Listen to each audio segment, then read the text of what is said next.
Good morning. All right, class is starting.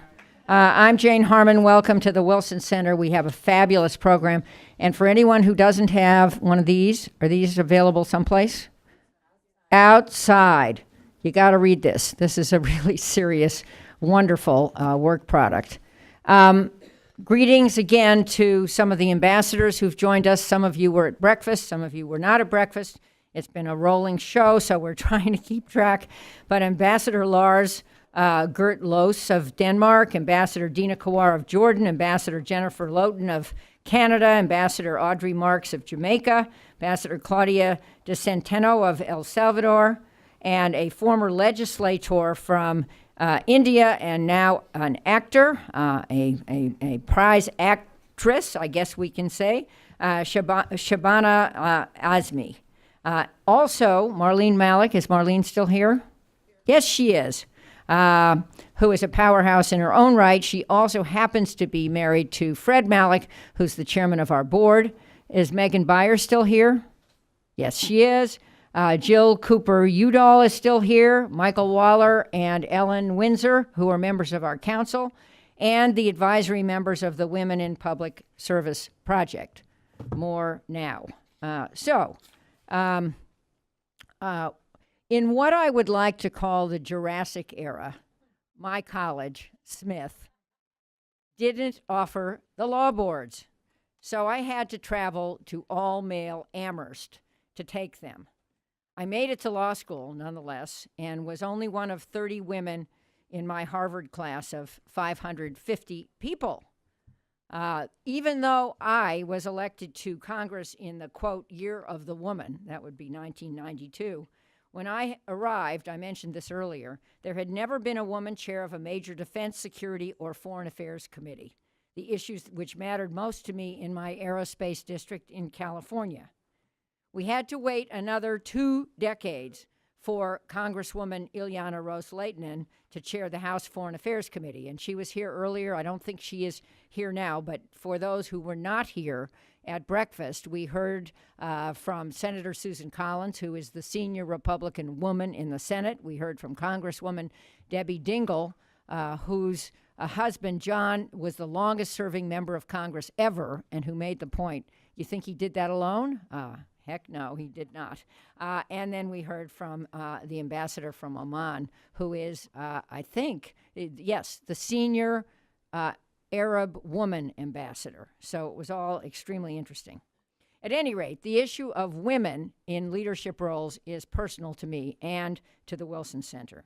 How can we expect the best foreign policy decisions, or any policy decisions for that matter, with only half the population represented at the table? We know women's leadership matters. Women leaders have a positive impact on governance, economic growth, equality, and inclusive sustainable development. Gender parity allows for better negotiation and collaboration. Women's leadership equates to an increase in the GDP. According to McKinsey, gender equality adds $13 to $28 trillion to the global economy. So our Women in Public Service Project's goal is to ensure that by 2050, anyone who wants one of these buttons gets one, women hold 50% of significant public service jobs across the goal. And our strategy is backed up by data. WPSP has launched the world's most comprehensive resource on women's leadership in public service, with data points for over 195 countries and territories, assessing women's leadership in executive, legislative, judicial, civil service, and national security positions worldwide. We have complete data measuring women's leadership across 75 countries, more coming soon, and today we are making public the first report, that's this report that you all need to have and memorize, the first report measuring the pathways to women's leadership. Our index is not just numeric. It measures skills attainment, and access to labor markets, membership in decision-making units, glass walls. You heard of glass walls before? We've all heard of glass ceilings, but glass walls limit the exercise of power, and it also measures the demonstrated use of power. In an era of fake news, this is the real deal. Spoiler alert, Denmark is on top and the U.S. is in the middle, and there are countries at the end that are trying to climb. Gwen Young, also a Smithy, leads the Wilson Center's Global Women's Leadership Initiative and will later present the index's finding in detail. With an impressive career in the nonprofit and legal sectors, including the Gates Foundation, Médecins Sans Frontières, and the International Rescue Committee, Gwen is not only leading the charge to 50-50, but she ensures that the Wilson Center, with a workforce that is 54% female, is you can applaud, is a leader in providing opportunities for women, including meeting the requirements to become the first EDGE certified think tank in Washington. You can also applaud that. And you will hear a bit more about EDGE this morning. Before turning the podium over to Dana Bash, who will be our MC, let me comment on our panelists, both dear friends. Michelle Flournoy, in blue, held top jobs at the U.S. Defense Department over many years, is enormously respected, and most of us think and predict she will someday soon be Secretary of Defense. Carla Hayden, next to her in rows, kept the Baltimore Library open all night to be a refuge for those caught in the riots there a few years ago, and as the first woman to head the Library of Congress, is turning it into a 24/7 operation. The library houses the largest ever collection of presidential papers of a particular president, Woodrow Wilson. And we are delighted to partner with the library on several events in connection with that. Spoiler alert, listen to Carla's comments in a few minutes. Now for our MC. Dana is one of my additional daughters. Where is Dana? There she is. One of my additional daughters. My papers are flying. She has it all. She's an excellent reporter, a fantastic mother, and she even plays amateur baseball. I've seen it. Plus, she's a lovely friend. And in her role at CNN, Dana highlights the achievement of women in this town through the, quote, Badass Women of Washington, unquote, series. We're excited to have her with us today. Please welcome our MC for the morning, Dana Bash.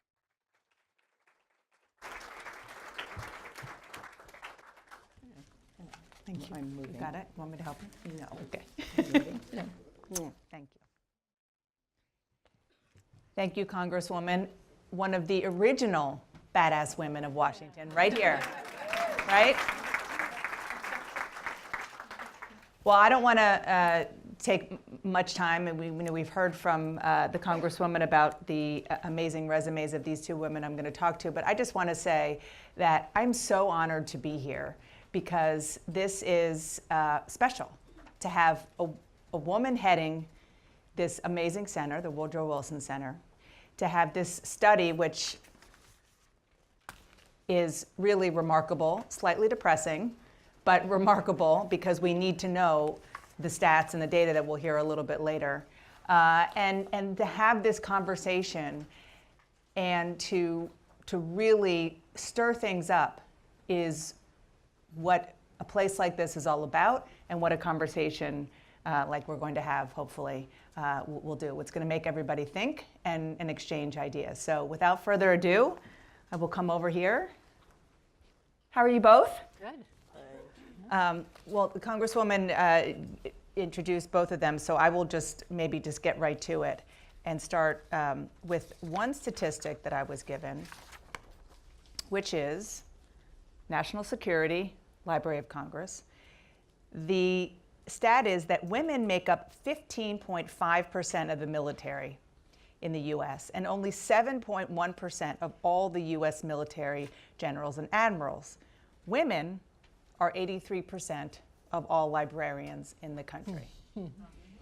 Now, it's a staggering difference, but probably one that we shouldn't be surprised by given the history of this country.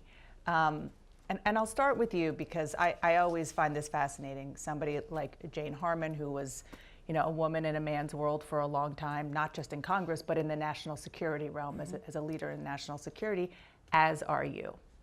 How many photos have we seen of, presidents and cabinet members huddled around a table, making important decisions, and there's one woman?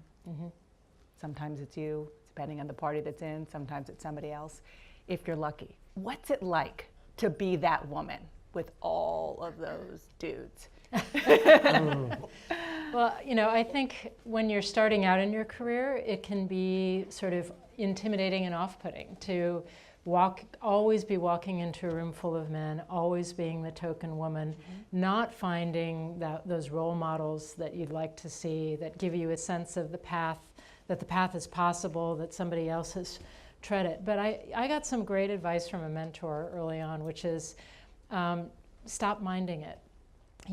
If you believe that you have something to contribute and you're passionate about the mission that matters and you're excellent in what you do, just get over it. Let it be somebody else's problem if they have an issue with you being there, or, Susan Collins earlier at the breakfast mentioned that she was asked, why is a woman in the Senate?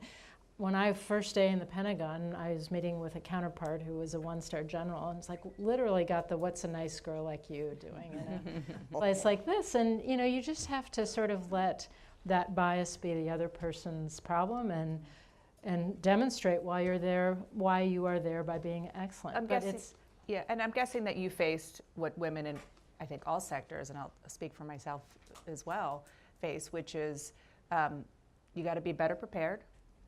Yes. You have to really know your stuff. You have to do all your homework. I mean, we all do our homework, right? You do. It's like basic. And you have to. And did you feel that kind of on steroids given yes. You the sector absolutely you were in? had to be better prepared. And I think the other thing is you have to find your own style of contribution. One of the things that's in all of the literature on leadership is authenticity is the coin of the realm. People smell inauthenticity, from a mile away, and it's a killer. So you have to find what is true to your style. And I was fortunate to have a lot of mentors. Very few of them were women. But I had, on the one hand, the very thoughtful, quiet, reserved Bill Perry, as Secretary of Defense, the dry-wit, steely, reserved Bob Gates, and the ebullient, charismatic Leon Panetta. So here are three men in the same position with very different styles. And that sort of gave me permission to find what is my style sitting at the Situation Room table, how am I going to make that contribution? And so forth. But you have to be willing to, you have to be absolutely excellent, over-prepared, just so there's no question why you're there. And you have to also be willing to stand up for your voice. When someone interrupts the woman, you have to say, excuse me, I'd like to finish. Or if you have a moment of dissent, you have to find the courage to speak up when all the male heads turn and look at you and why are you speaking? Why are you not in the consensus? So it does take a certain amount of fortitude. You're shaking and nodding along with it. Everything, especially at some of the mentors when you're a female in a position that there aren't many females to help you. You have mentors that aren't necessarily female as well. And then the reaction of the men. And the ambassador this morning talked about going to a meeting and having people go up to her male colleague and say, ambassador, and I've had that. I've had the finance director here and the head of general counsel there, and they go to, and they're confused which male to go to because I can't be it. So how do you handle that? I just what do you watch. do? I just let them. I sometimes. First, I used to be a little, oh, I'm the one, and then it's like, oh, I'll just see how long this goes. Wait and see. I want to ask you about your profession, the sector that you're now overseeing, of course. Librarians, as I mentioned, 83% are women, but it's the gender pay gap. Yes. And the lack of diversity. And the librarianship is one of the 4 what are traditionally termed feminized professions, where you have 85% of the workforce that's female. The top management doesn't reflect that. That's social work, nursing, education, and librarianship. And the top so- management doesn't reflect. Oh, no, not at all. And Until so you. being the first person of color and a female since 1802, so 14th librarian of color, and librarian of Congress, and personally being a person of color, that was significant because slaves were, punished from learning to read and everything. But being a female, in terms of the entire profession, we've had young women saying, hey, that go to library conferences and things like that. That's been the most significant thing, that a female is the director. And it is weird to see John and David and Daniel and everything. Carla. It's one of these, not like the other. And that's had quite an impact, as I mentioned, in the profession at large. And how have you approached your role, knowing how unique and overdue you being there is? From the restroom, right? And the male librarian of Congress in the office, and you go in and you say, yes, I can tell this is definitely not just from the minute things to being in the meetings and being aware that taking direction or being led by a woman has been something that that institution hasn't been used to for a while. And so that has been something interesting to watch as well. And what about, I want you both to speak to the notion of pay inequity. Well, and it When also you say feminized, do you mean like librarians? librarians, teachers. And when you think about the pay inequity with education and what we pay teachers, our most important group, really, when you think about the future and what they are paid, part of that has to do with it's a feminized profession. And so we're working on that in general with all of those traditionally feminized professions. And is it a sort I of think- appropriate question for the national I security think realm? in national security, pay inequity has resulted more from lack of access to more senior positions. So, in the military, for example, if promotion criteria favor combat experience, and women until recently were excluded from combat, at least officially, even though they were in combat, in fact. But that would be a barrier to promotion and a barrier to leadership, and therefore you'd sort of top out at a lower level in a lot of cases. Similarly, there used to be substantial barriers to women becoming senior foreign service members or senior intelligence service members or ambassadors. So it was more of a question of access to promotion and sort of equity in the promotion process as opposed to pay equity at a certain grade. Or pay inequity. Yeah, no, that's interesting and notable. I just saw the RBG documentary that's out, which was actually produced by CNN, and obviously one of the first cases that she won as a litigator was about the military and making sure that a woman and a man have the same benefits. Right. Obviously, we still have a long way to go. I want to ask you both, since you have this unique perspective as women in your fields. How do you see the best route for changing this? What do you think the best way to, in your case, get women more access to the table in national security? A couple things. First, I think we need to frame this not only in terms of equality and fairness, but what do we want our national security cadre in a democracy to look like? Do we want it to look like America in terms of gender, in terms of race, in terms of diversity of background and perspective? And we want to draw on all the business literature that actually demonstrates that diverse leadership teams make better decisions and oversee higher performing organizations. So this is not just about equality, although it is about that. It is more than that, and so there's a stake for us as a country in terms of how we populate our national security cadre. And then I think we have to get down to brass tacks and be very, very practical. When I was in government, I inherited a staff that had probably maybe 25% women leaders. And I wanted to make sure that we got closer to 50-50, reflecting the population, the talent that was out there. So it comes down to very practical things, like if you have a mentorship or sponsorship program, are you ensuring that you're breaking through the mini-me culture so that men aren't just sponsoring and I've never mentoring heard that. men That's very funny. who remind, oh, he reminds me of myself 20 years ago. No, Or you my also son. want to mentor women, even though they don't remind you of yourself 20 years ago. You know? When you have slates of candidates for positions, are there at least 1 or 2 qualified women on the slates? And don't look at the slate until they're qualified women candidates to be considered. You know, are there when you're you know, forming teams, when you're doling out leadership opportunities, again, are you looking for those opportunities? It has to come down to very concrete steps, and you have to incentivize people. You know, sometimes you can get people nodding their heads, yes, we should do better, we should do better.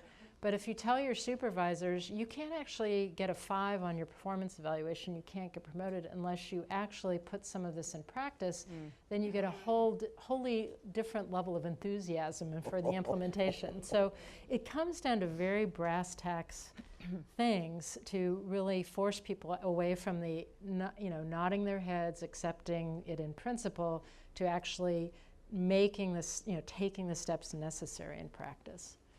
That's Being very good advice. intentional What do you think? about it. Yeah. And not just saying, oh, this is a nice thing and hoping that it'll turn out. You have to be very concrete and intentional and specific about what you want.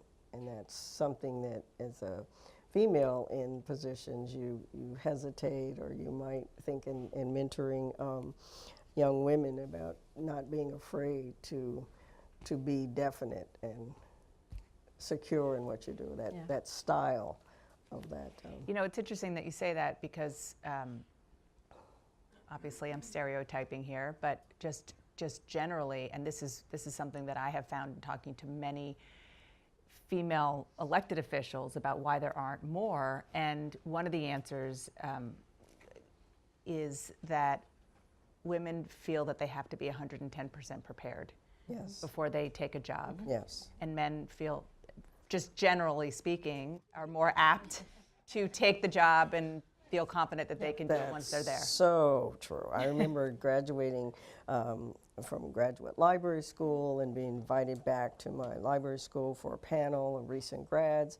And I'm sitting there as a children's librarian and another young lady who was in an academic library. And then this guy comes in that we both looked at, the women, we looked at each other like, why is he here? Because he was, let's say, not the best student, right? And he has a tie on, and he's a branch manager.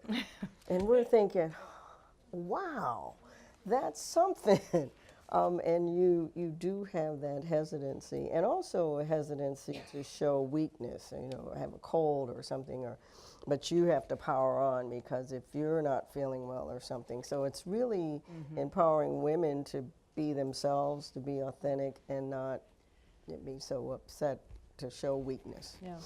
I had the opportunity to sit on a diversity study at the CIA, an external advisory committee, because the CIA does a really good job of recruiting 50-50, you know, entry-level classes for intelligence officers. But by the time 15 years in, when those people are eligible for promotion to senior intelligence service, which is like their SES, only 23% of the pool is women. So the question is, what's happening along the way? There were certainly institutional barriers related to mini-me sponsorship and so forth, but there are also self-imposed choices. And one of them was, they found, surveying women, that if you had a job description with 10 requirements, you ask the guys, you know, if he has 6 or 7, he's like, I'm going for it, I'm qualified. If woman has 9, it's like, I can't apply, I don't have all 10. Isn't that amazing? You know, so it was a sort of self-censorship. I think the other thing they found is that for a lot of women, the career path didn't look possible given their desire to start families. And so there was a huge emphasis, obviously, in the last 18 years on going to the field, deploying overseas. For a lot of women, that was off-putting. You know, it was going to interfere with their family. And they didn't see a path that would allow them to have a family and still stay on a fast track in terms of promotion. So a lot of what the agency's doing now is recognizing that women don't lose their brains when they have children. You've invested hundreds of thousands of dollars in training and creating this expert, and you're just going to let her walk away because you can't figure out how to let her have a family and also play a leadership role in the agency? Are you kidding me? I mean, how stupid is that? So they're in the process of trying to figure that out. Thank you both. I learned so much from both of you. Appreciate it. Nice to see you. Thank you. Oh, thank you.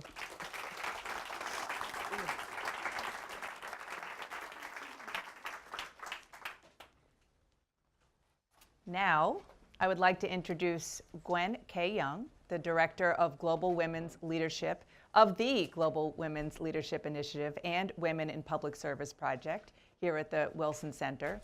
As the Congresswoman mentioned, the WPSP has the first ever global data set on women's leadership and has used this data to develop the Women's Leadership Initiative Index that analyzes these women and where women are in terms of leadership and power in 75 countries around the globe. Gwen, take it away.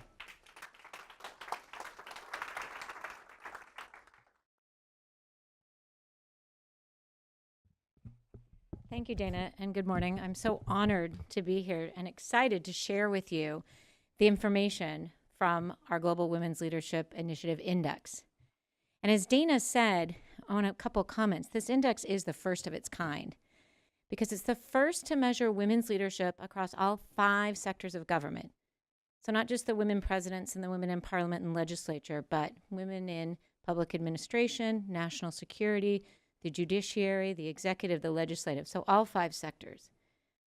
And it's also the first to measure representation in terms of not simply just holding the seat, right? Not just simply the numbers, but how do you get there and how much power do you hold once you're there? And we're going to go through that. So this is very exciting. And it's also, in addition to being unique, it's a framework to analyze women's leadership over time and the ability to partner across sectors in order to truly move the needle on women's leadership, which is why today we have partners on the stage to talk about how this data, how this framework is useful.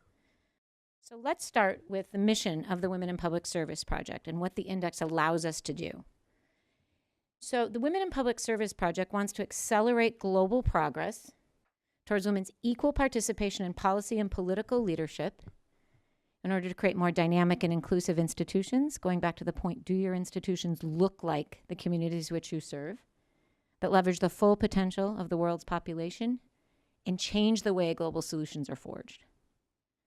Summed up nicely, as Congresswoman and Director of the Wilson Center, Jane Harman, said, we want to ensure that by 2050, women hold 50% of leadership positions in governments across the globe. So this is our goal. So how are we going to do that? Well, what we decided to do was to look at the data and to get the numbers to be able to measure. Because we know with data, not only can you measure, but you can innovate, you can drive change, and you can find solutions. And so what this index is trying to do, it's built off a data platform. So we have data for over 195 countries and territories at local and national levels across the 5 sectors of government.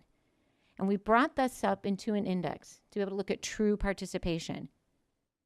And the aim of the index is not necessarily to rank countries, but to provide a framework and for countries to look at their progress over time. How are they doing in terms of these data? How are they doing in terms of what we are calling pathways, positions, and powers?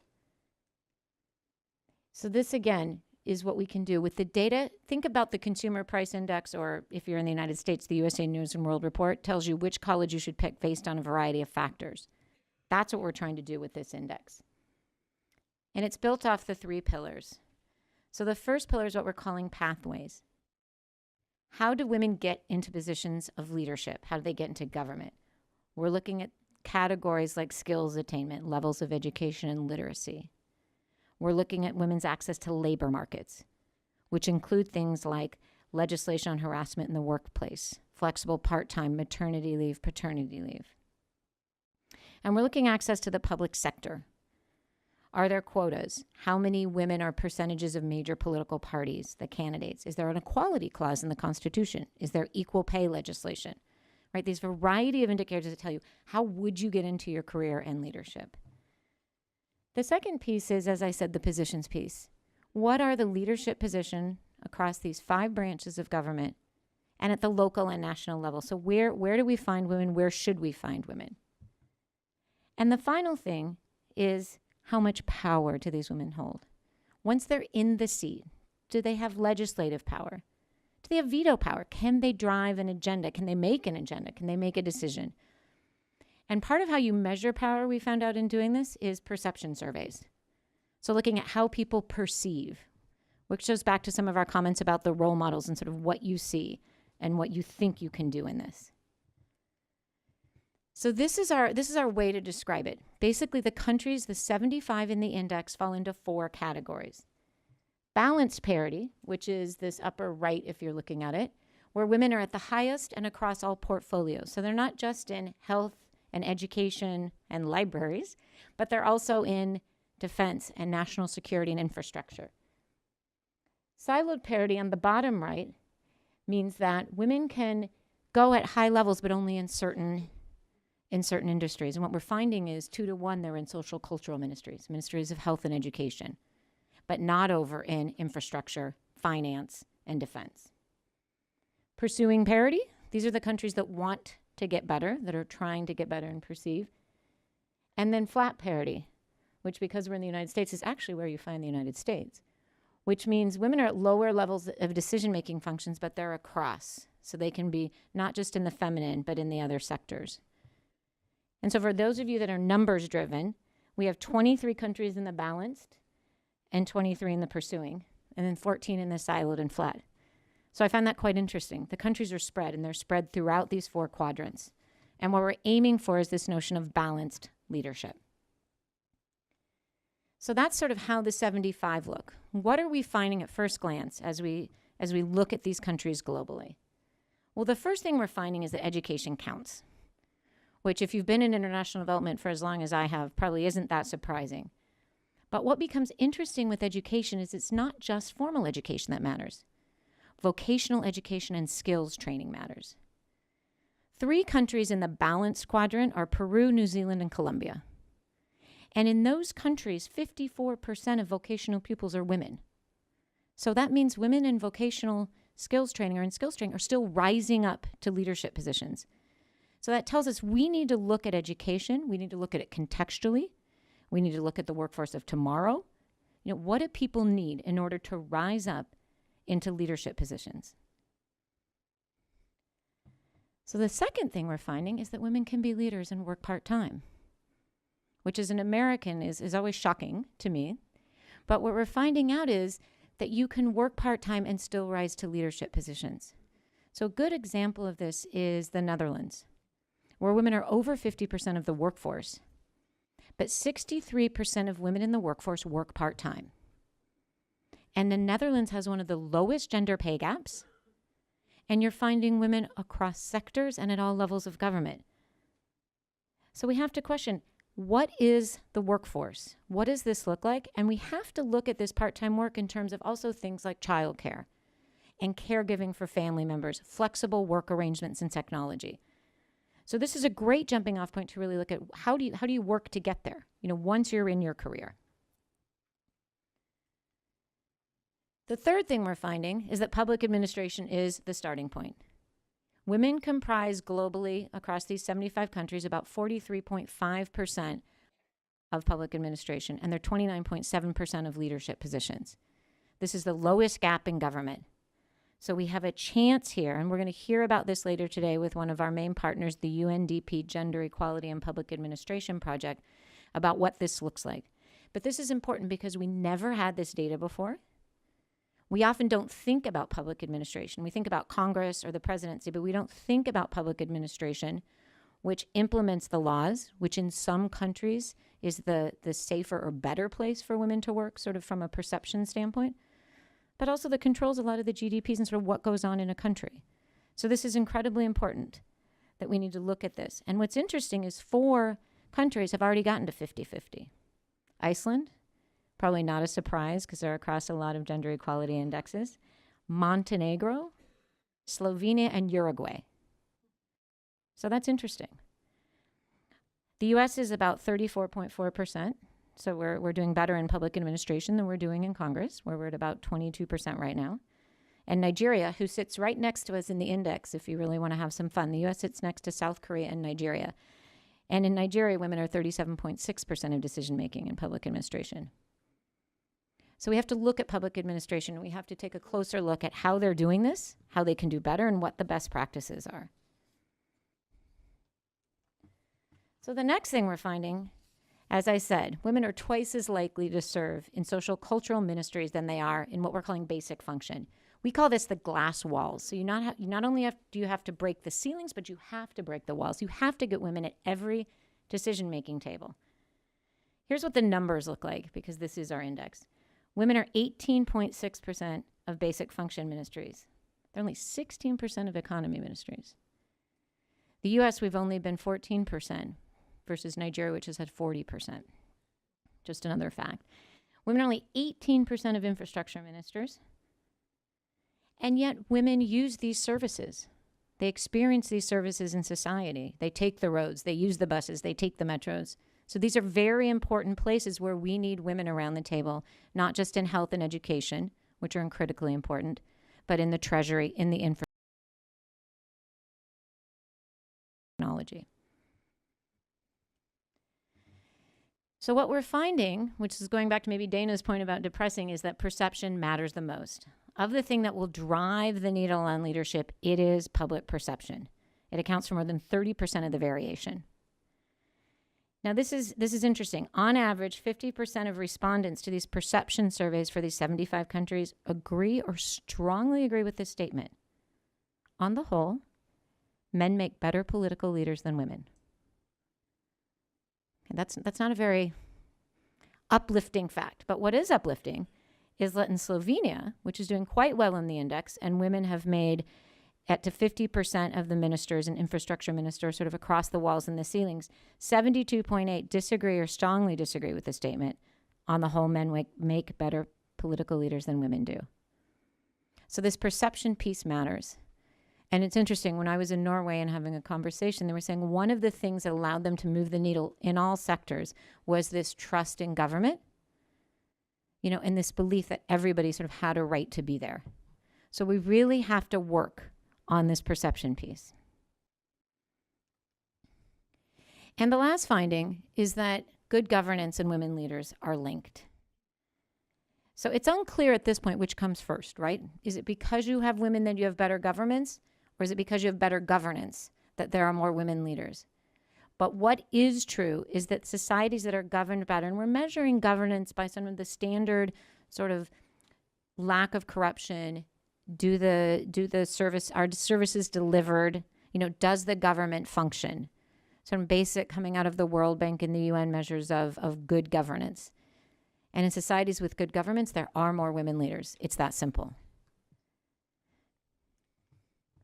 So as I mentioned, and I will close on this because we're going to come back and talk about a lot of these issues with our other speakers today. This has been a global effort built off partnerships and platforms. So as I mentioned, the UNDP has the first data set for women in public administration. We have these other partners here, and we have an index advisory council.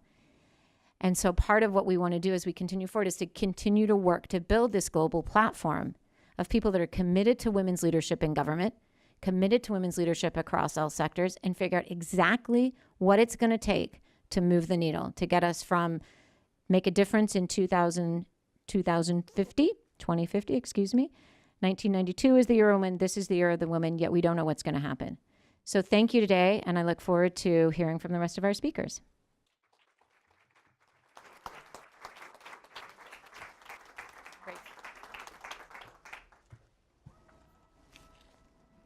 So Gwen is a data person, and she has to explain that she doesn't know which came first, good governance or trust or women rising.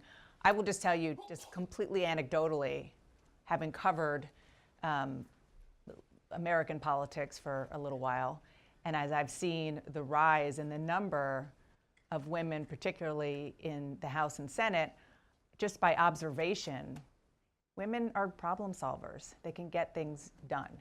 And their instinct is to figure things out, not to be entrenched in their corners. And, so I think it could only be better for trust in government, which is a big problem in the United States, obviously, and for government working for more women. So thank you for that. Thank you for that very important data. I want to now turn from the data to the practice and how this has worked and how this can work. When I say this, I mean a real pathway for women to get into leadership around the globe. And we have a lightning talk speakers. We're going to have 3 of them. And I want to introduce the first, Nadia Yunez, who is the Chief Innovation Officer of Edge Strategy. You want to come up?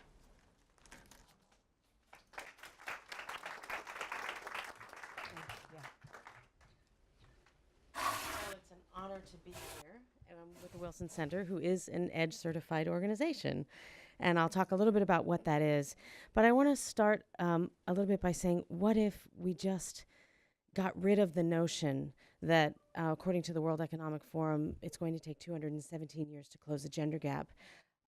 I hate that number. And I hate that it's gone up in a year. It was lower, actually. And in one short year, that gap got wider. And my role at EDGE is Chief Innovation Officer. And people say, innovate what? My role in a nutshell is to help everywhere I can accelerate the pace of gender balance and equality to benefit men and women around the globe. And I'll tell you a little bit, and so it's no small job. How do you do that? But I don't buy into, and I think we have to get rid of some of the myths, the myth of meritocracy, the myth that it's going to take 217 years, the myth that this has to be slow. I know that, and I'm honored to be here with trailblazing women that have made the path possible for me to be where I am and for people coming after. But I think we can speed up the pace, and I think we have to. So let me talk to you a little bit about why EDGE is in business and what EDGE. EDGE stands for Economic Dividends for Gender Equality. We're the world's leading gender equality certification system. It's a third-party audited certification system. It involves a lot of rigor in terms of analytical rigor, and over 200 organizations, institutions, and public and private sector are certified in over 50 countries and 23 sectors. So we're building an incredible database and information about what's working to move companies through these different levels of certification. And it was launched in 2011 at the World Economic Forum. So how do we do this? Well, we measure, and metrics, what gets measured gets done, and there's a lot of similarity in what we're looking at with what the Wilson Center is doing in their wonderful work around 50-50 and what we're measuring in these organizations and sectors. And people think that this is really just private sector. I want to throw out a little trivia question to the group. I came over from the IMF, where I just recently finished a board appointment working with an incredible leader there, Christine Lagarde, and many people inside the organization to drive gender equality across the world in many different ways. And I said, I took the organization through EDGE certification, which is how I inevitably ended up at EDGE back in Switzerland when my appointment ended. And I said to the MD and some of our boards of directors, a central bank just got EDGE certified. Guess who it is? Who do you think was the very first central bank in the world to get EDGE certified? It wasn't Rwanda, but that's a very good guess. Everyone guessed Canada, or some people even guessed the United States or Iceland or Norway. I mean, the stereotypes around all the progress that we know has gone on in many of these places, and they're not stereotypes, it's real, the progress that they're making in these areas. But it was the Central Bank of Mexico. And there are lots of surprising things happening around the world that if we let go of this myth that gender equality only happens in the Nordics, that's a myth. That's the case. So how do we do it? We're measuring in 4 pillars. We measure the pipeline, gender balance at all levels of the organization. We measure whether women are in P&L roles and how they're progressing through their careers in different roles from entry level to boardroom. We measure the effective policies and practices. And by effective, do they have the intent that you want them to have? A lot of organizations and industries put a policy in place and HR throws it out and sees if it sticks, and managers don't implement it or headquarters doesn't implement it. So we actually measure how effective those policies and practices are, particularly as it relates to creating equal pathways for men and women. So EDGE measures gender balance and the benefits for women and men. So there are things that companies are learning about what men need to do. Things like parental leave. That's just as important now to young men rising in organizations as it is to women. And the fear of taking parental leave is very real for men as well as women, particularly younger workers. We measure pay equity. Does your organization have a 5% or less unexplained gender pay gap? And there is a clear methodology to do that. I've worked inside organizations as a chief diversity officer in many different sectors, and everyone says they measure pay equity, and everyone measures it differently. So the beauty about having a global standard around pay equity that they can measure and look across 200 organizations and 50 countries and all of this is that it is the same standard, and it's audited by a third party in every one of these organizations. And then the fourth thing is inclusive culture. How inclusive is that culture? And I want to end a little bit by talking about this is really to have sustainable progress. Companies that commit to EDGE, or organizations, institutions that commit to getting EDGE certified, are committing to an ongoing process. They get recertified after 2 years, and they measure their progress against their goals, and they communicate it transparently. And there's 3 levels. There's EDGE Assess, there's EDGE Move, which shows you're making progress, and there's EDGE Lead. There's only one company in the world right now at EDGE Lead that meets all of the standards, and that is IKEA Switzerland. And they want company, and we want them to have company. So we're working with, and there's a growing number of people that are moving into the EDGE Move category. We know that the methodology is working to help companies make measurable progress. And I want to end with just a concrete story. When I worked for a large mining and metals organization, a CEO, because stories matter, metrics matter, but stories matter too, and who tells them and how they're told. The CEO said that he created part-time roles to attract more women, and they called it the mommy shift. And him and his executives got together and said they created a mommy shift, and they raised the percentage of women. And the men in the audience and the women in the audience were very happy that they did that. And then he ended the story by saying, and by the way, the production at that site went up by 25% because the trucks didn't run idle anymore. And safety went down. Safety incidences went down because, lo and behold, women actually drove those big monster machines far safer. They took less risk. So the cost of maintenance went down, the production went up. And afterwards he said, "How'd I do?" And I said, "Awful. I'm so glad that you created that shift. Don't call it the mommy shift. Please don't call it the mommy shift," because younger men actually wanted to work part-time too. And by the way, start your story with, you want to know how to raise production? And you want to know how to lower safety incidences? Hire women. Thank you.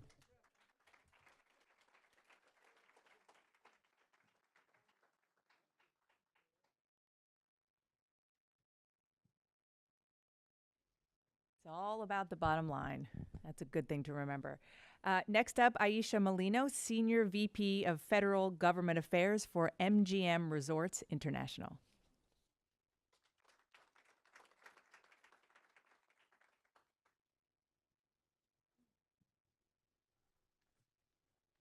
Thank you so much for having me here today. Today, I'd like to start by exploring 5 questions. First, who is MGM? Second, why does diversity matter to a company like MGM? Third, what has a company like MGM, what have we done to promote particularly gender diversity among our ranks? Fourth, what can MGM learn from this incredibly important report? And 5, what lessons can MGM impart to policymakers? So to start with the first, who is MGM? MGM is a global entertainment company. We operate integrated resorts throughout the country and in China. We have nearly 80,000 global employees, including nearly 70,000 in the United States alone. We are the largest employer in Nevada with about 50,000 employees. And for those of you who have been to Las Vegas, if you picture the Las Vegas Strip, we own about half of the resorts on the Las Vegas Strip. So we are a pretty big presence in Nevada. Why does diversity matter to a company like us? As my CEO, Jim Murren, would say, first and foremost, it's because it's the right thing to do. We are a community-based organization and a community-facing organization. Our employees are largely drawn from our local communities, and in many of our jurisdictions, so are our customers. And so it's incredibly important for a company like MGM to be reflective of the broader community around us. Women are incredibly important as part of that community, and so they are incredibly important as a part of our workforce. The second is, as he would also say, it makes good business sense. Report after report after report has shown that the more a company focuses on and is reflective of inclusion and diversity, the better that company does. It just makes good business sense. So what does MGM do to promote diversity? We are very proud of our diversity record. In year 2000, MGM took a leadership role as the first company in the gaming and hospitality industry to voluntarily adopt a formal diversity and inclusion policy. We declared it from the outset as a business imperative. And since that announcement, our company has remained the industry leader and one of the leading companies in the Fortune 500 in diversity and inclusion. Since the activation of that initiative, we have put significant resources behind it. We fully understand that, as was said earlier, that it's not enough to just come out with a good HR announcement. You actually have to make it meaningful. And so we have been leaders in promoting gender diversity, not just among our general workforce, but among senior management as well. And just to run through a few numbers for you. We appointed the first and second female presidents of strip resorts. We have made sure that women are represented at all levels of MGM. 30% of our board members are women. 45% of our managers are women. 33% of our vice presidents are women, and 25%, nearly 25% of our executive-led managers are women. We have women throughout our corporate leadership, throughout our resort leadership, and throughout our general manager leadership company-wide. And what do we do in order to make sure that this commitment is real? We back it by policy and by practice. As Undersecretary Flournoy said, this all comes down to brass tacks. We ensure that we have a job posting and diverse candidate slate policy. When we are hiring for senior leadership positions within MGM, we make sure that 1 out of any 4 slated candidates must be diverse, whether that's a woman or a racially diverse or otherwise diverse person. We make sure that 1 out of every 4 candidates is diverse, and that commitment is reflected in our overall diversity within the company. Second, every year we sponsor a women's leadership conference. For 11 years, MGM Resorts has had a women's leadership conference that brings together academics, policymakers, business leaders to train women on how not just to get into the hospitality business, but how to succeed at the hospitality business. How do they walk in through the front door and end up in the boardroom? It's something that we take seriously. We spend a lot of our resources committed to that. And third, incredibly important within particularly the hospitality industry, any industry, but particularly the hospitality industry, is a company-wide anti-discrimination policy. We make sure that if there is discrimination, that there are avenues to report it, that all discrimination is investigated, and that there are immediate remedial actions that are taken in order to foster a workplace which is one where women feel like they want to be, where they can thrive, and where they can succeed. So MGM clearly has a commitment to gender diversity that flows from the top down.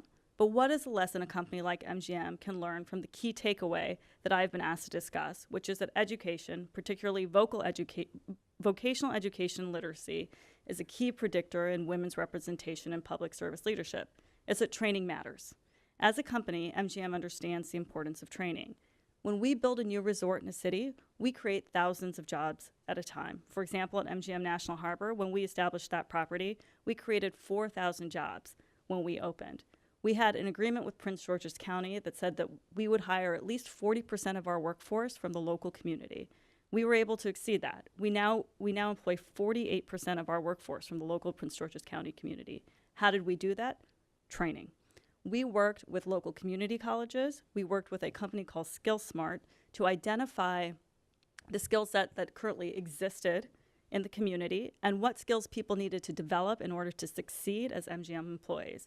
And then we went out, we provided scholarships, we helped them get the training they need to succeed. We're very, very proud of that effort. We took a similar effort when it came to hiring women and minority-owned owned businesses in order to operate as contractors throughout the development of the property. We hired over 100 women and minority-owned businesses throughout the development of MGM National Harbor alone. All of these endeavors clearly paid off, and we've been able to exceed all of the targets that were set for us. And there's plenty for MGM to be proud of as we develop that. But one of the key questions that we're examining today is, what is a lesson that policymakers can take away from MGM's example? And it's that linkages matter. Vocational programs are most useful, what we have found, is when they are tailored to the needs of the businesses that are sustaining or driving economic growth in a community. By working closely with MGM, Prince George's County, and the state of Maryland, we're able to achieve their policy objective of not just creating, but sustaining well-paying jobs for their local workforce. What does this mean to advance gender parity, particularly in the public sector? What we have found is that 3 things are essential. First, you have to have a top-down commitment to gender diversity and inclusion, including the willingness to devote meaningful resources to the cause. The second is that training matters, but that training is most important if it is targeted to identifying skill sets that help people reach articulated goals. And the third is that linkages between training programs and employers are essential, both because the employers believe that the people that are being brought to them are prepared to take on their particular set of challenges, but also to ensure that the skill sets being learned are the ones that are actually necessary, not just to help people get a foot in the door, but to actually thrive. Thank you.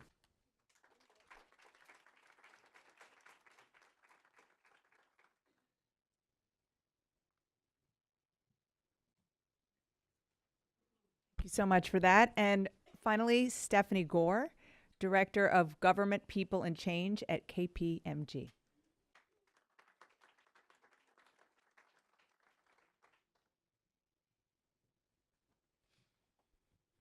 Good morning and greetings.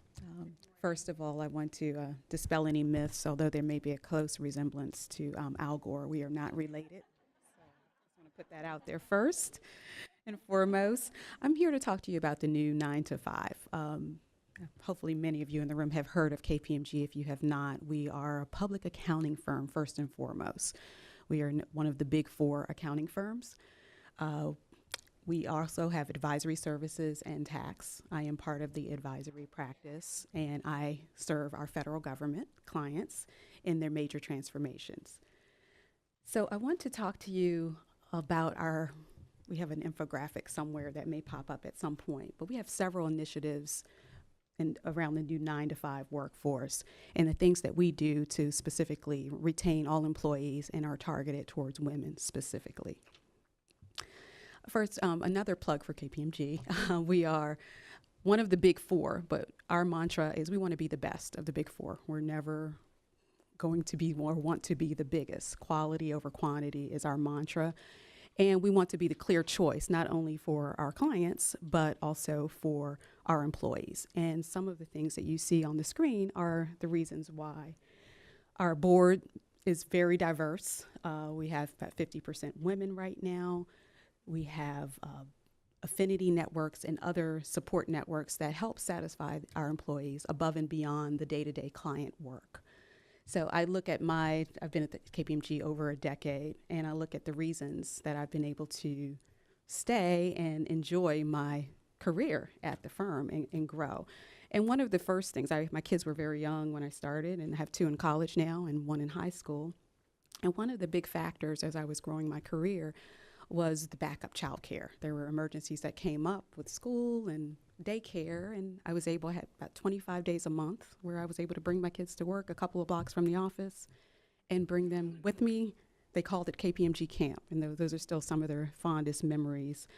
Piggybacking on Gwen's note about part-time alternate work schedule, we had the opportunity we have an actual formal program where women can participate and sign up for part-time work, come in. We have a lot of our partners that start with the firm at on a part-time basis. So whether you come in that way or you need to change based on life circumstances, those opportunities are available as well. On the screen too, if you can review, we have, aside from winning Women's Working magazine awards every year, you'll see a lot of networks, and it's very in small font, like the KPMG Network of Women. There was a period of my career where I was on a project for a long time and needed to challenge myself. So I was able to participate in our KPMG Network of Women. I wound up leading the DC and Washington chapter for a couple of years, and was able to establish relationships across our audit and tax practice and with people who I would normally not interact with. And also the people who work for me, both men and women, I make sure they take advantage of our maternity and paternity schedule. We have a lot of 6 months for women, and the gentlemen that I work with, I make sure that we schedule in their paternity leave, and it does not impact their goals at the end of the year as well. So we're very active and proactive about utilizing the benefits and explaining to our employees all of the options so that they don't have to opt out and they can opt in and redesign their careers within the same company. One of the other big advantages I think we have to offer is the lean-in mentoring circles. There are times when you need that one-on-one coaching, you have a specific scenario, or and you have something that you need to just talk through with a smaller group of women. And it's a very intimate group of a circle that we meet on a quarterly or monthly basis and are able to role play and work through issues, whether it's with our clients or with employees, and modeling that behavior. So in a nutshell, I think there are some programs that other companies can use and model, like KPMG, the other big fours as well, that will help retain women and give them options to opt in and remain in instead of opting out of the workforce. So thank you very much for your time.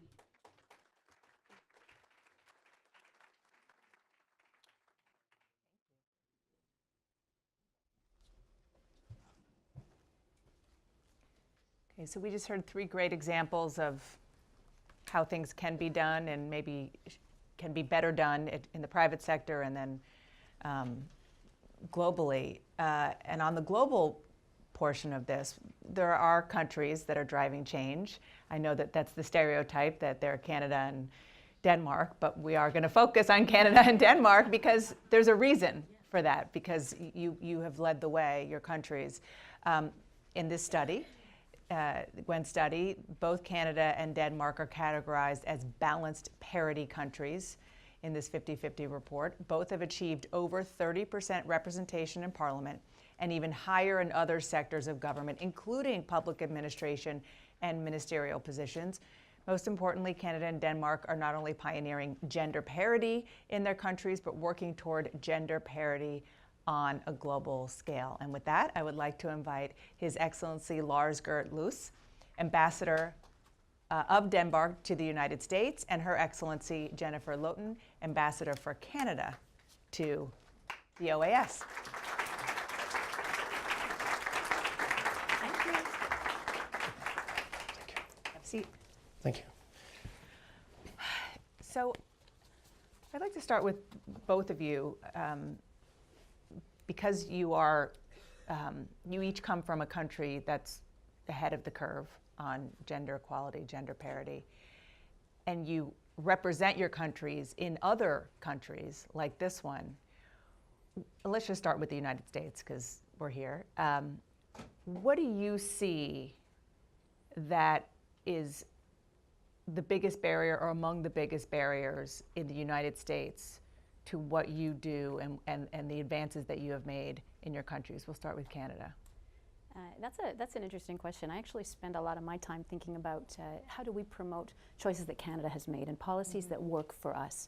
I think what we've heard a lot this morning, and I want to congratulate the speakers that have been up here before me because I'm hearing and learning some remarkable things. I think what we're really hearing, though, is the idea of culture, the culture of equality, and how do you create and promote that? And for Canada, some of the things that we have tried to do, and one of the points that I really want to make, some of the best policies in the world will only work if you have ways to ensure that there's a penetration of understanding of what that means. So what we've done throughout the Canadian Federal Public Service is something called gender-based analysis. It's a piece of training that everyone has to do that helps you to understand what does it mean. So when we say we have a policy that's going to put women into positions of leadership, what are the kinds of policy choices that you're going to be making? What are the questions that you ask when you design a policy that makes sure that it has a gender-balanced impact? So not only are you getting women into positions, but you're actually developing an understanding of how to create gender-balanced policies so that the work that you do, whether it's putting women in leadership positions or building roads, has a gender-balanced impact to it. So I would suggest that any country in the world, any place where you want to be working, you need to be thinking about building and creating that culture. Which is not easy. No one ever said anything was going to be easy. Yeah. It's not Fair a reason point. not to do it. Fair point. And I love that we have a man here representing representing a country where gender parity is advanced beyond many, maybe most other countries. From the perspective of Denmark, but also from the male perspective, why do you think that's the case? Well, just to pick up on what you said, I very much agree the culture is part of it when we look to leadership positions. But we also have to look at the basic structures in our society that would actually enable women to get out there and get a work. I think one of the things we've done right is that we have 50% of men and women working, part of the workforce in Denmark actually. 56% of all students going to university in Denmark are female women as well. So we got something right, and those structures are structures around paternity leave, for example. We have 52 weeks of paternity leave paid, can be shared amongst women and men. Some of that is actually earmarked for men as well. 37-hour work week, so the work-life balance is pretty good. Paid sick days if your child is sick back home. So those are the basic structures that you need to have in place. And I think we've done well in Denmark for many, many years ensuring that, which actually allows women to get into the workforce and get a job and having a career. Mm-hmm. But having said all that, I mean, I was not too satisfied when I read your report actually, because we might be ahead of the curve, but Denmark is not doing too well on some of the issues. We still have a wage gap of, I think, 6.8%. We have 68% of the people working in the public administration are women. Only 22% of the leadership roles are occupied by women in Denmark. We have 37% female women in parliament. We definitely want to go to 50%. So, I mean, we have a lot of work to do in Denmark when it comes to gender equality as well. So we have the basic structures right, but I think we need a stronger focus on the leadership perspective as well, and how we actually advance female participation in decision-making in Denmark as well. Can I add something? Sure. Because I think that point about parental leave is quite important, and I also want to pick up on a comment we just heard from Ms. Gore. I thought what you said was fantastic. An important culture change that we need to make, and Canada also has a 52 years of parental leave for males and females, but we have to stop thinking about our kids as a barrier or an anchor or a problem. They're a source of energy, they're a source of joy, they're the reason that we go to work, and they're the reason that we're happy to come home. That it should not be something that detracts from our vision as ourselves as leaders. It should be something that adds to a bigger picture of a holistic perspective on life. I don't know if that's very female, but... Totally.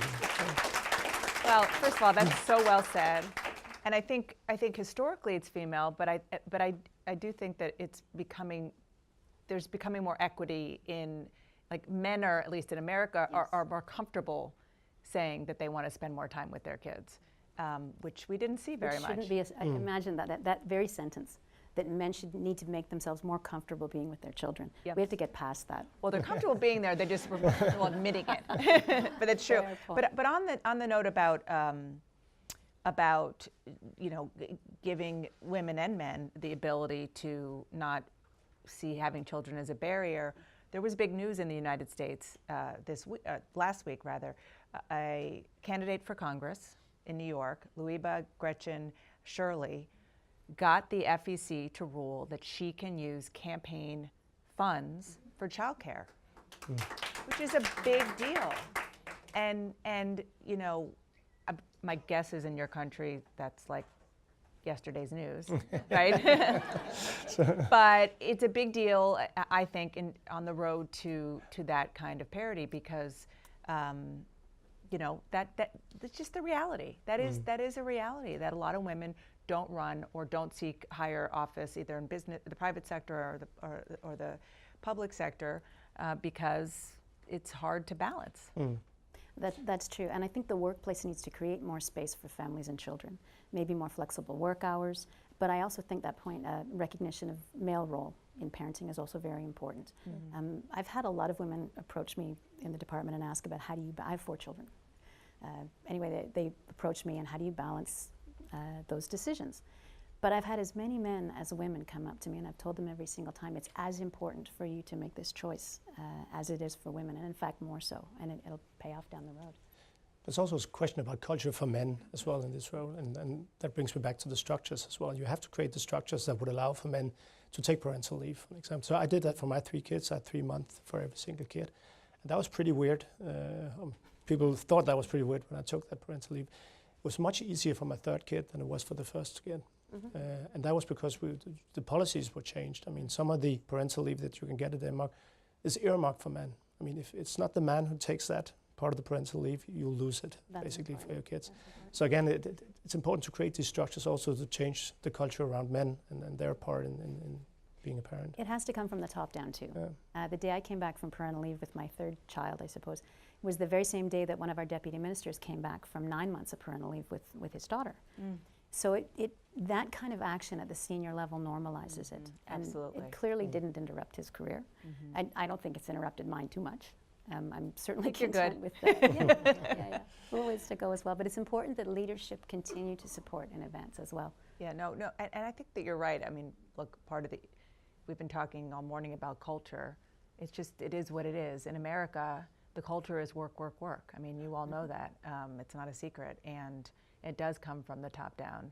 And, you know, to see that change will be interesting. But in Canada, you all have moved to integrate gender as a component of your foreign policy. We have. Talk about that. We have what's called a feminist foreign policy.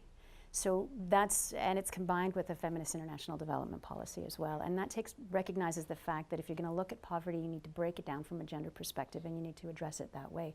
A lot of the work that we're going to be doing, we're going to be empowering women, finding ways to create a foreign policy that looks comprehensively at the political and economic challenges that we face as a globe. So a lot of the initiatives that we're doing in my particular world right now, the Americas, are going to be focusing on the issue of women's leadership and looking at how does Canada advance its broad foreign policy perspectives in the Americas in a way that also promotes gender equality as an utterly essential component of the way we want the world to be. So that's, I suppose, to some, I mean, How are you being received?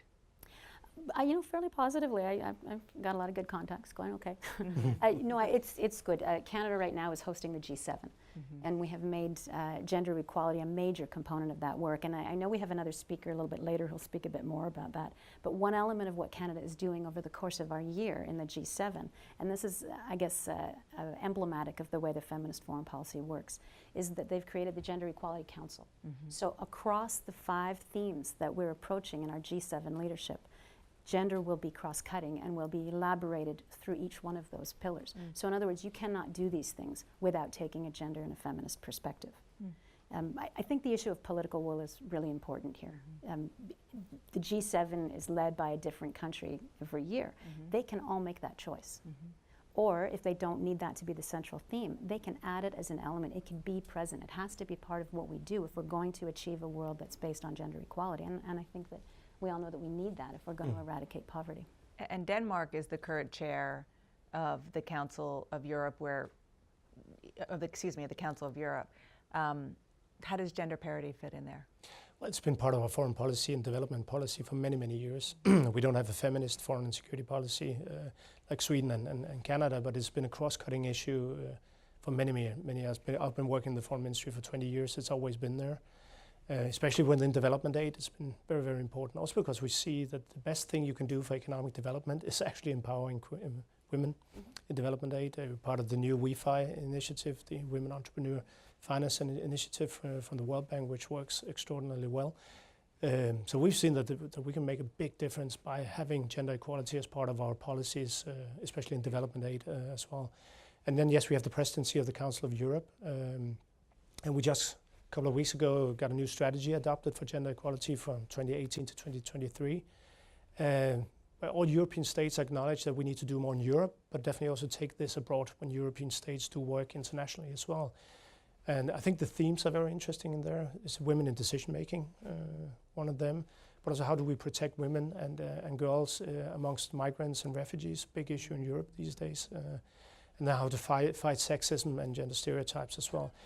But especially also the cross-cutting issue in that strategy, which is close to my heart, being a man in all of this, is how to involve men in gender equality as well. The he for she thinking. I think that's an important cross-cutting issue as well. I remember I was at an event in Seattle a week ago on gender equality as well with our Crown Princess, who's a strong advocate for this as well. And there was this PhD student in the panel, a woman within STEM, and she had Mexican heritage as well. So she was fighting all the stereotypes you could imagine, having a career within STEM, which is one of the big challenges we have also when we talk about gender equality. And when you ask her what was the best thing you could do for gender equality in her mind, was to get more men on board. I mean, pass the mic and share your seat at the table. That's how she gained confidence that she could actually have a career. Now she's the best PhD student within astrophysics at the University of Washington. Wow. So I thought, that's an important point as well, and we need to build that into our strategies as well. We need to work on the gender balance in this room as well for the next time. That's true. No, but that's a very good point. I mean, I'm a mother of a young son, and my hope is that it's generational. There's a generational change that has already been happening. Generational changes, but that will continue to happen because he sees his mom working and he thinks that it's completely normal. Why wouldn't his mother work? Which a generation ago was not the case at all in the States. Just broadly, this 50-50 vision, do you think it's doable? Of course. It absolutely is. I think we have to stop asking ourselves whether or not it is and just get on with it. And, by the way, how female is that? This is why we need female leaders right there. But Prime Minister Trudeau, I think, was just seized the bull by the horn, so to speak, in 2015 when he simply announced a 50-50 gender cabinet. And when he was asked, why did you do that? He said, well, because it's 2015. It's just time. It's not hard to find women to do these things. It's just a choice that you need to make, that you just make it happen and do it. So we can. We simply need to say it's possible and then do it. But having said that, I think we should not be under any illusions. Women are out there and need support. I think you also need, I completely agree, my children are all boys. We need boys to be involved in this. We need to make sure that we have an inclusive conversation. So we want to involve women because we believe that being inclusive is part of the path to a better future. So that means to achieve that, we also have to be inclusive. We have to make sure that we're putting people forward based on their personal qualities, that we're creating opportunities, that we're flexible, that there's space for the lives that we all live as people. I don't want to lose sight of the fact, though, that women bring qualities to the workplace that will transform it. So rather than saying women can do what men do, or this is the work environment and we include women in it, how are women going to change that environment? And space for that to happen, I think, is very important. That's a very good point. It's not. I feel like you're right. We're beyond. The Diane Keaton suits movie. That's yesterday's news. Yeah. Don't have me in. Let me change you. Exactly. That's very well said. And what do you think the answer is? Of course, it can be done. And I think the good thing about putting this on the agenda, I mean, now it's an SDG target 5, Sustainable Development Goal number 5, which is important. But it's also important to put this on the agenda in countries that think they do well. Again, Denmark being a good example. I mean, we've done well for too many years, but maybe we've become too complacent in all of this. We need to do more because we're not really moving in that direction, and that's why I wouldn't say I'm happy about the report, but we'll definitely take it back home. So, well, thank you both for your insight. Appreciate it. It's nice to talk to both of you. Thank you.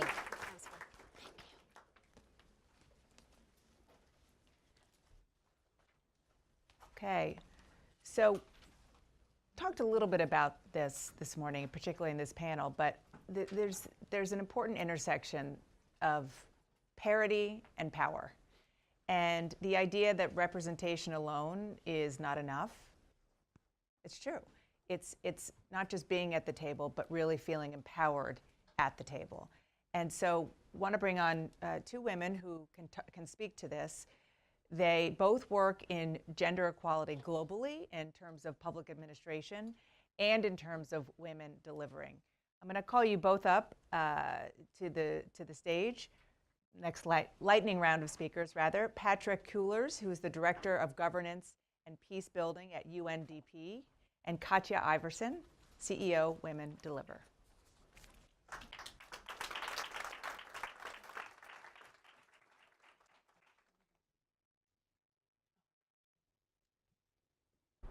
As you can come over here. As they come up and speak, I just want to say welcome to the ambassador from India. Thank you for coming. Thank you, Donna. Colleagues, ladies and gentlemen, it's a great pleasure for me to be here and to celebrate today the progress we are making on the path towards more gender equality in public institutions, and also to hear from the different colleagues on the efforts that are being made to enhance leadership in the public service in private sector institutions and public institutions. But allow me first, on behalf of the United Nations Development Programme, to thank the Wilson Center for hosting us today. And I also want to express my personal gratitude to Gwen and to the Women in Public Service Project, with whom we have now had a very fruitful partnership over the past few years, and a collaboration that we in UNDP are truly proud of. Thank you. I have been asked to provide some reflections on the public administration pillar of the Leadership Index, and I also want to share some insights on some of our recent research that we have been undertaking. 9 years ago, when I came to New York to lead the public administration team, we recognized a lack of attention to gender considerations in public service reforms, and also the absence of a global tracking mechanism for women's participation and leadership in public administration. While much attention over the years has gone to women's political participation, the public administration has largely gone unrecognized and unexplored in terms of gender equality.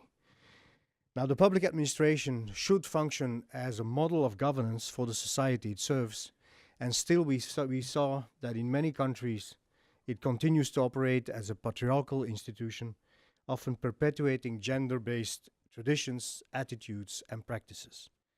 UNDP's Gender Equality in Public Administration initiative aimed to respond to these challenges by analyzing the situation of women in public service decision-making, identifying barriers that obstruct gender parity in public administration, and proposing recommendations to address the gaps identified. The focus on gender parity in public administration, in my view, is important for three main reasons. First, barriers to women's advancement in public service undermine the fundamental principles of equal opportunity and social justice in society. Second, without a critical mass of women in public administration, a government is not tapping into the full potential of a country's capacity, workforce, and creativity. And third, the public administration affects the lives of millions of people, half of whom, if not more, in many countries are women. Research shows that gender parity in policy making and decision making enhances the effectiveness and responsiveness of administrative agencies, and therefore gender equality also has a direct impact on enhancing trust between government and society. We therefore see gender equality in public administration as an essential development goal in its own right, and also an accelerator of human development at national and local levels. When we started our research on a diverse group of countries, we found that women's employment in public administration varies tremendously, from 15% in certain countries to over 70% in other countries. But when it came to women's representation in leadership positions, across all regions of the world, data persistently remained below the 50% global target. And less than 10% of countries reached full parity when it came to decision-making positions in public administration. The Global Women's Leadership Initiative Index shows that the world is making progress, and several countries included in the index have already reached the goal of 50% representation for women in both overall participation and in leadership positions. But to move from data to policy, more research is needed, and we are continuing that process. For example, with a group of students from the Graduate School of Public and International Affairs at the University of Pittsburgh, we are now focusing on gender equality in public administration in the fragile and conflict-affected countries, home today to more than 1.4 billion people. And the lessons we can learn actually from countries that have transitioned out of conflict are quite interesting, even though the research is still ongoing. For example, the researchers looked at the correlation between higher levels of women's engagement in formal peace processes and current levels of gender equality in the public administration. The findings are not always revealing what we had initially assumed, and we know that more women engaging in the peace processes lead to more sustainability of the peace agreements. But what does that mean actually in terms of gender parity and equality in institutions? Women, for example, made up 40% of Georgia's delegation to the Geneva peace talks in 1993. In 2017, women are still only 31% of Georgia's public administration. In contrast, in Uganda, in 2006, women were only witnesses in the peace talks, but women's participation in public administration in Uganda in 2017 reaches to 52%. Women represented only 3% of the Kosovo delegation to the peace negotiations in 1999, but today over 40% of civil servants in Kosovo are women. Another component of the research was to look at the impact of constitutional reforms, gender quotas, civil service reforms, and specific institutional bodies devoted to gender equality, and what the impact of these measures are on the evolution of women's participation in the public administration. South Africa has a groundbreaking constitution in 1996 that stated that public administration must be broadly representative of the South African people. The constitution was accompanied by affirmative action legislation and policies to promote gender equality. The share of women in decision-making positions in public administration in South Africa rose from 8% in 1995 to 41% in 2017, still short of the target of full parity that was set in 2005. In Rwanda, an explicit commitment to reach 30% of women in public administration was enshrined in the constitution, while Rwanda in 2003 became the first country where more women were elected than men to the parliament. Progress in the public service has been slower. And for that reason, the government established in 2007 the Gender Monitoring Office. And recent data show that gender parity is within reach, with women now comprising 44% of the public administration. Not all institutional changes, however, result in immediate improvements in gender parity. Despite constitutional provisions and legal and institutional mechanisms to guarantee gender equality, women's representation in the civil service in Georgia, for example, saw a 7 percentage point drop between 2009 and 2017, even though recent reforms in the police and in the defense ministry have helped to increase the number of women in these specific government sectors. Another component of our research on gender and public administration was undertaken in collaboration with McKinsey. And the aim of that research was to explore the impact of gender parity and women's leadership in public administration on public sector performance. And the conclusion of that research is that there is indeed a positive correlation between women's equal participation in public administration and the responsiveness and quality of public services, in particular in health and in sanitation, but also in education and access to electricity. The research also finds a positive correlation between a country's economic development and female participation in the administration. While correlation does not necessarily mean causality, the report, which is entitled Gender Diversity in the State, a Development Accelerator, highlights the importance of women's public service participation for more effective and more responsive government. Now, we know that honest and responsive and effective government was one of the top 3 priorities that people voted for in the World We Want survey that accompanied the adoption of the 2030 Development Agenda. That agenda includes a Goal 5 on gender equality and achieving empowerment of women and girls, and also Goal 16 on building peaceful, just and inclusive societies, supported by inclusive participation and by effective, transparent and accountable institutions. The combination of these 2 goals addresses our aspiration to promote gender equality and women's equal participation in public policy decisions that are actually needed to implement this ambitious development agenda. But the 2030 agenda is also a call for a data revolution to be able to monitor progress on the goals and targets. Through the prism of our partnership with the Wilson Center, we see the Global Women's Leadership Initiative Index on as a unique tool for the production, analysis, and reporting on data on gender equality in the public service. And we already see great progress in uncovering these data and evidence that is needed to get policy recommendations and programming right. I want to thank you again for the opportunity to be here today to celebrate the Leadership Index and the Power and Parity Report. We still have a long road ahead of us to reach the 50 by 50, but working with a coalition of like-minded partners from the public and private sectors, from academia and the civil society, these collaboration for us have been both rewarding and are promising for the future. So we look forward, Gwen, to continuing our great partnership with the Wilson Center and with all of you. Thank you.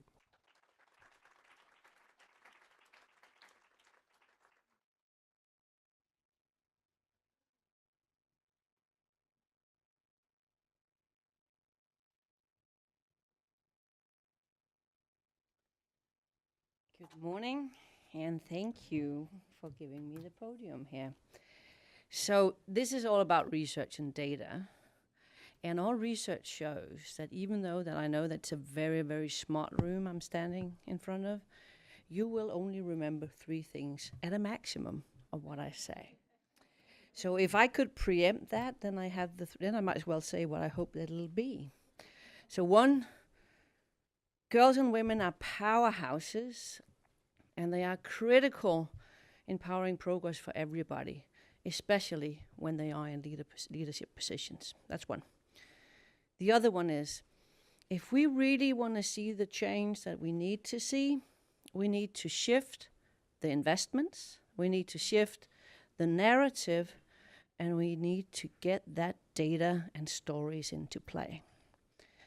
And the third is, we are at a very unique time. Gender equality is in the global spotlight.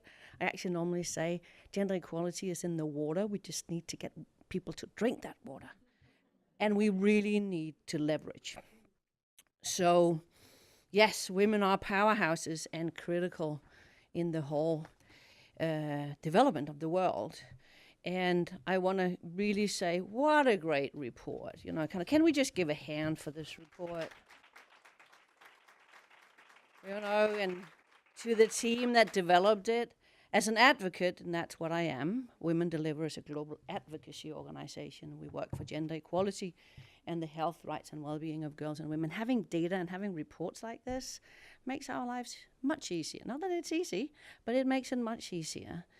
And really looking at, I've been asked to talk to good governance, and we just had Denmark and Canada up on, you know, I'm Danish, so I'm a little proud. You know, I kind of spend a good deal of my time with Trudeau's Gender Council right now in Canada, so I'm proud. So, you know, kind of good to hear them, but also just seeing them as examples.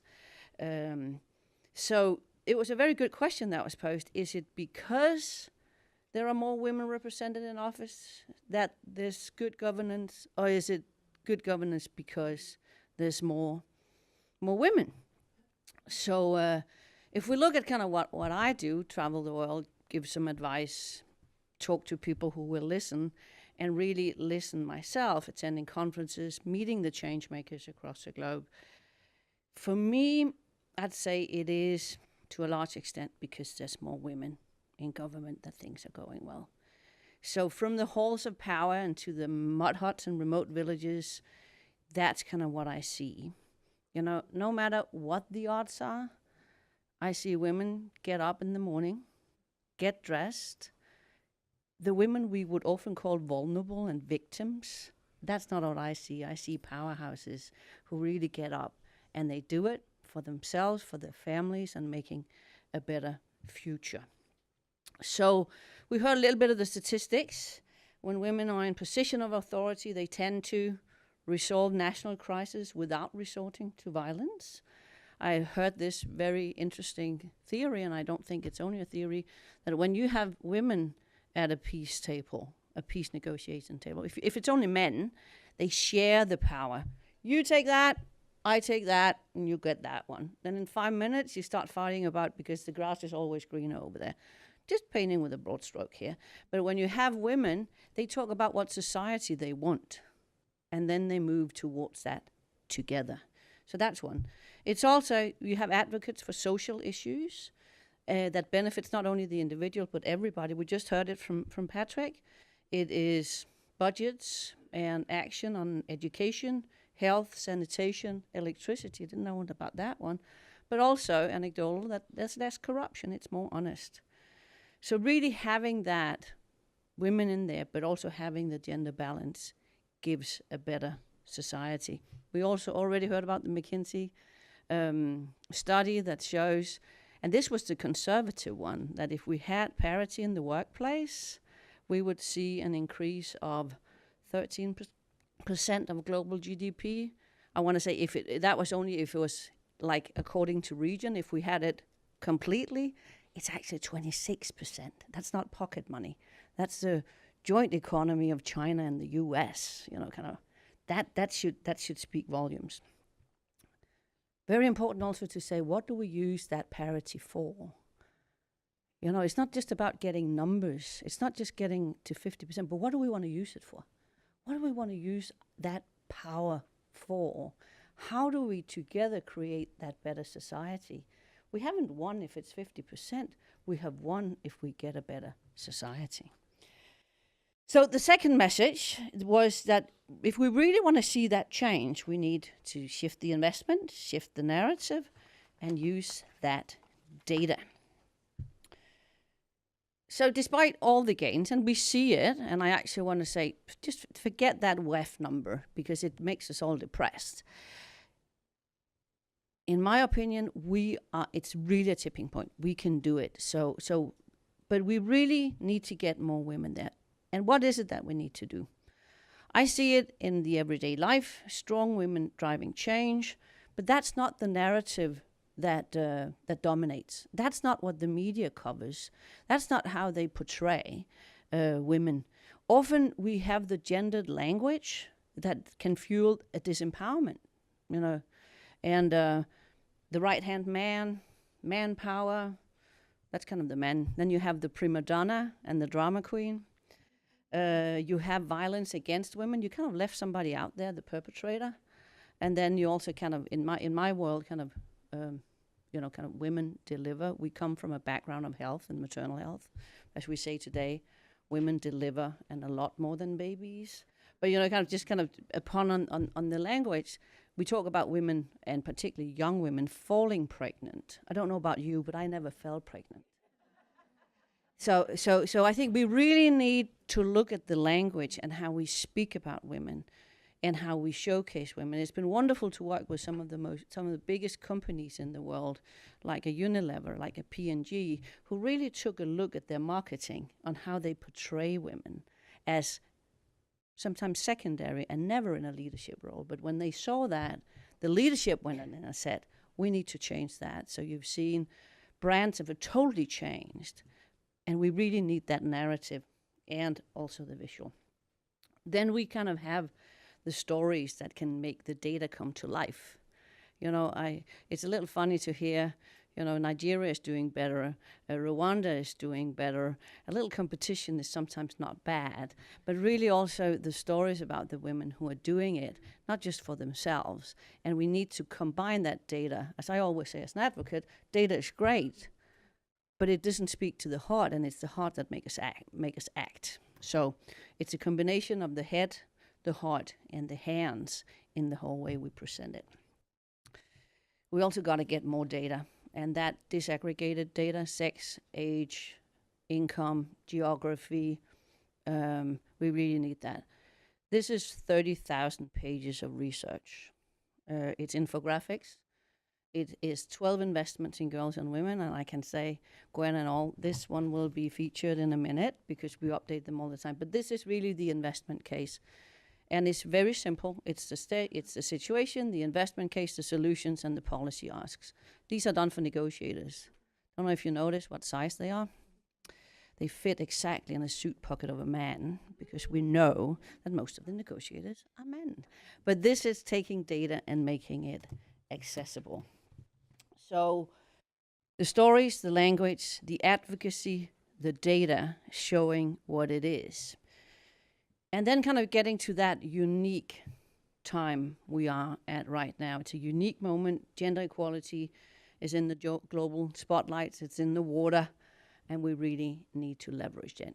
We have the Sustainable Development Goals. It's a great framework.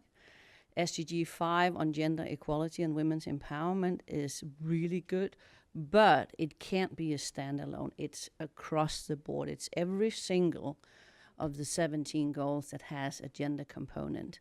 We know we still miss a lot of data for that.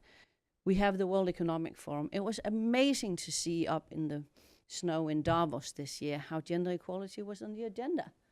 And not just in the side rooms where it's been the last couple of years, but in the main halls of power.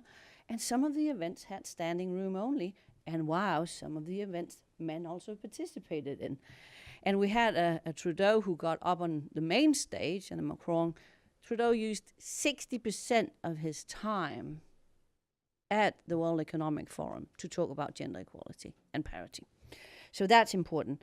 We have the G7. Yes, I'm on it. You know, in the train down from New York yesterday, I was actually going through the leaders' communique and looking at it from a gender lens. I was pretty honored to be allowed to do that, but really looking at what else do we need to have in there. And I can tell you, it is going to be great. And there's some investments we need when we talk about good governance and gender. What is it that we need? We heard it this morning from Susan Collins: mentor, support, and collaborate. Let's not stab each other in the back. You know, we need to collaborate on this and everything. Invest. Should we say a little polemically, when you invest in girls and women, there's a ripple effect and everybody wins. Invest in women's organizations. It is not just getting, how do we get women into government? There's kind of a lot of work that has to happen before that. And women's organizations in general are underfunded, under-prioritized, and that space for civil society is shrinking so many places in the world. So that's an absolute key. And then it is also break down those barriers. Childcare, we heard it. Quotas, yes. Gender norms. What is it? Do the man go in and help in the kitchen, or does he cook for his family? If he helps, it's saying that, it's her job. And then create that safe environment. We really have Me Too, Time's Up, now what? What is it that we need? When I see what trawling happens on women who stick their neck out, we need to address that, because that is not safe and it's not a place you want to be. And we need to kind of make sure that women can live their full potential. To that also goes that they can decide on their own body, both in a Me Too sense, but also we can talk about women's economic participation and political participation, but if we can't control our own bodies and fertility, we can talk about it till the cows come home. So really measure what we treasure, do it, and then I have an invitation for all of you. Next year in June, we'll have the biggest gender equality conference in the world, Gender Equality and Women's Health and Rights. It's called the Women Deliver Conference. It'll be in Vancouver, Canada. I'm hosting it together with the Prime Minister of Canada, and that's really great. So that's where we will have a lot of these discussions. Everything focused on solutions, not on the problems. We know them. We know them. But what is it that we can do, and what is it that we need to do more of? So I look forward to seeing you there. There you'll get this pin. It's the Upward Investment Trajectory in Girls and Women. It's worn on the right side because it's the right thing to do. And it points to yourself first, because that's where all change starts. Thank you.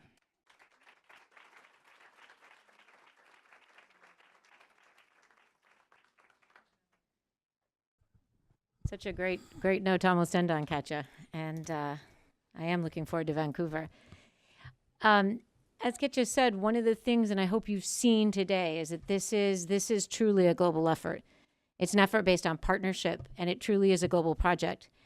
And in that vein, I'd like to call to the stage a global ambassador for the Women in Public Service Project, who also happens to be a Goodwill ambassador on population development with UNFPA, and a Goodwill ambassador for HIV and AIDS, an Indian actress, as well as a former parliamentarian, if I am correct, I encourage you to please read her bio because it's amazing the amount of work that she has done, from housing to women's rights to now women's leadership. And so, Shabana Azmi, I'd like to call you to the stage, please.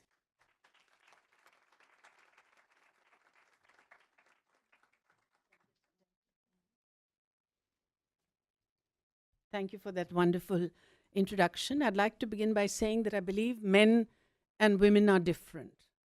Not better, not worse, but different. And that difference needs to be included in the global dialogue that is taking place, whether it is on politics or the environment, whether it's in arts or any field. When women are given a seat at the table, they bring to it their unique perspective that impacts their daily lives and those of the communities they work for. I think it's also imperative that we show that when women are empowered, they transform the very notion of power itself, so that it isn't about the powerful yielding power over the weak, because then the world won't change. We'll behave exactly the way the status quo remains. But transform the very notion of power itself so that it becomes about sharing of power. It becomes about stretching out and making the world a better place. India is a country that lives in several centuries simultaneously. We have people living back to back in the 18th, 19th, 20th, and 21st century.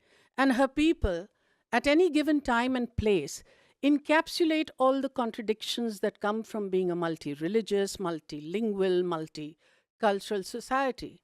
And so it is with the position of women.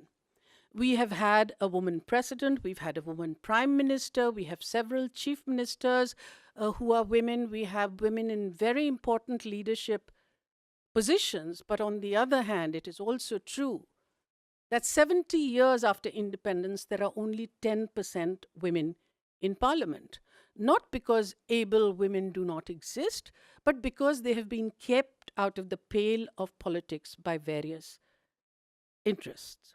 Lekha Chakrabarti reveals that South Asia has the lowest rate of women's participation in governance, with women holding only 7% of parliamentary seats and 9% of seats in government cabinets. 6% of judges in South Asia are women, and women hold 9% of all civil service posts. The only exception is Bangladesh, which has a proportion of female parliamentarians at par with the world average. The study throws light to the exclusion of women from important portfolios like finance, defense, foreign affairs, and concentration of female civil servants of South Asia in social sectors like education and health. So what do we do to accelerate participation of women in the subcontinent? There is both a long-term goal and a short-term goal. In the long term, we need to understand that the single most important factor that keeps women from reaching their potential in our part of the world is the stranglehold of patriarchy. In a society where a boy is privileged over a girl just for sheer dint of being born male, the girl child suffers from a lot of discrimination in equal opportunity to health, to education, to employment. A discrimination that robs her of both hope and aspiration. This in spite of much evidence that when given equal access to opportunity, they prove to be worthy counterparts of their male colleagues, often surpassing them in several spheres. For the past 30 years, I've been working in the slums in Mumbai, where 70% of the population lives. I also work in a very tiny little village in Azamgarh in Mijwa, where my father, Kaifi Azmi, was born. And he set up an NGO with a focus on the girl child and women. Now, I have seen in a period of 10 years a mindset transformation that has taken place. A mindset transformation that has occurred because women were given skill development, they were given vocational guidance, and they were given an opportunity to earn money. Education is important, of course, but oftentimes education ends up reinforcing gender divides. So it's very important that when you talk about education, you also talk about gender just education, which is what we attempted to do in our little village. What happened when these women started getting money is that there was a shift in power relations in the family. From being regarded as liabilities, they suddenly started being looked upon as assets. They started having a voice in the decision-making process at home.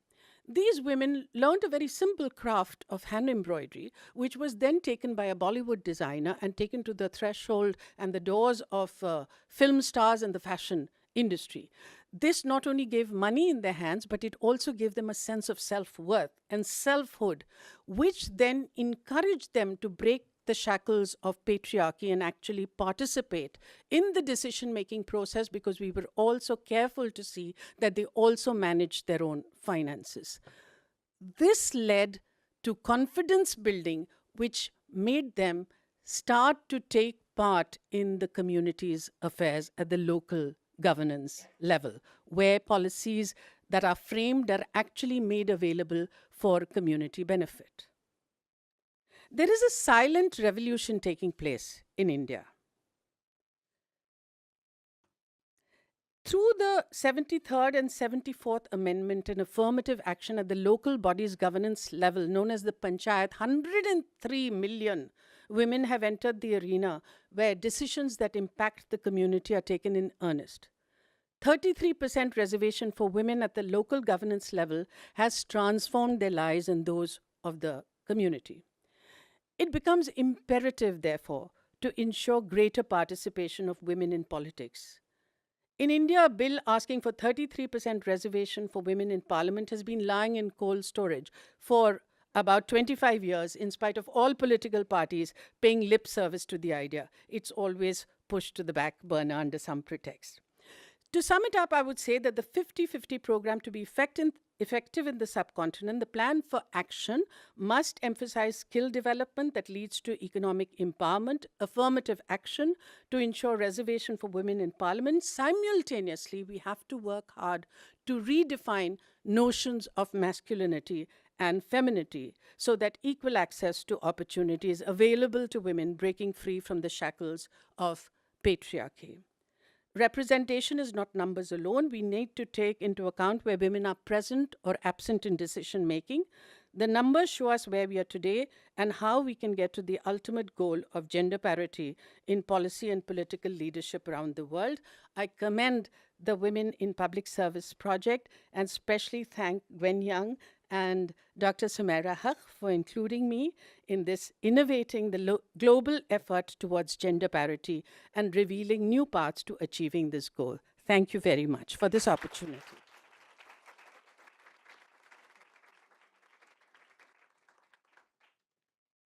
So we have a lot to think about today in terms of not only the data, but changing the narrative, the culture, looking at the policies, telling the stories, finding out who's making change and how they're doing it.